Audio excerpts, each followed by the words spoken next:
Joining us now, ladies and gentlemen, is our friend Rick Ungar, co-host of Steele and Ungar, and of course on Sirius XM Radio, and also Newsmax contributor. Hello, sir. Good to see you, Steve. Big night tonight. Big night tonight on the Republican side. Let's talk a little bit about Hillary, because I think after tonight, and as if it weren't already with the superdelegates, and I say the fix has been in, Hillary winning Florida, North Carolina, Ohio. Last I saw, Illinois and Missouri were too close to call. It seems to be all over for Bernie. If I think that's particularly true if she does pull off either Illinois or Missouri. But a little better than I expected, to be honest with you. In Ohio, I thought that was a state that could easily have gone to Sanders. She ended up beating him pretty soundly. So she, too, is having a very good night. I think at this point it's probably fair to say you have two presumptive nominees, one for each party. I'm curious, and there was the first question I asked Roger Stone. Very conspicuous by its absence, and I think I heard everything that Donald Trump said. I might have missed it. I make mistakes. I mistakenly said the other day, and I just want to point out and officially get it on the record on air, that the gentleman who punched the other gentleman at the Trump rally, and Donald said, "I'll pay your bills," I thought the gentleman who did the punching was African American. I was wrong. I misspoke. Okay.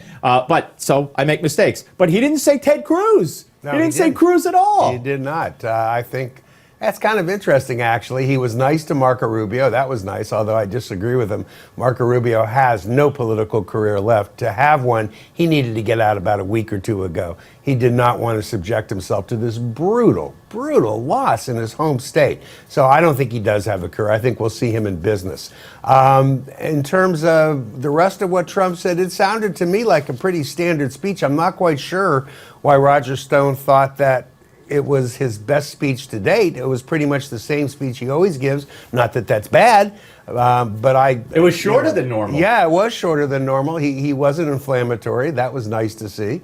It was Donald Trump, and he didn't try to sell any stakes. No, that's true. He did. Let me take you to task on Marco Rubio just a little bit. You know, time heals all wounds, and especially in politics. You know, if there are people who are drummed out of office under shameful circumstances, and they come back, they make a comeback. And here he didn't do anything. He just lost, as did, I mean, granted in his own home state, but as did, you know, so many governors, sitting governors and sitting senators and other people fell victim to the time. If he poaches it that way and presents it that way down the road 2 or 3 years and runs for governor or something else, I don't see why he can't come back. Well, your point is fair and well taken. The problem is if you look at those people who do come back after some of the examples that you mentioned, it's much longer than 2 years. It's usually much longer than 4 years. It takes more than 2 years to rehabilitate. And that governor's race, he didn't have an affair. He lost. He didn't, but he lost in his home state in a presidential race where so far every other candidate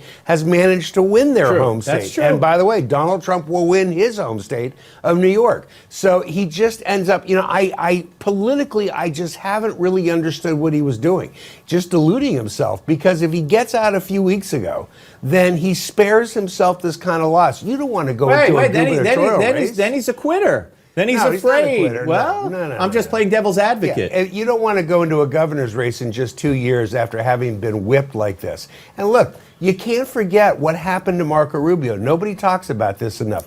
He won his Senate seat in Florida as what? The Tea Party candidate. Right. Tonight, he's the establishment candidate from the party. How does that happen? How do you go from being the Tea Party candidate to the establishment candidate? I don't know that he's the establishment candidate. I think John Kasich is the establishment candidate. But he definitely was the establishment guy. He gave up what he was elected for. He joined the Gang of Eight, and from that point on, it was all downhill. Rick, stay where you are.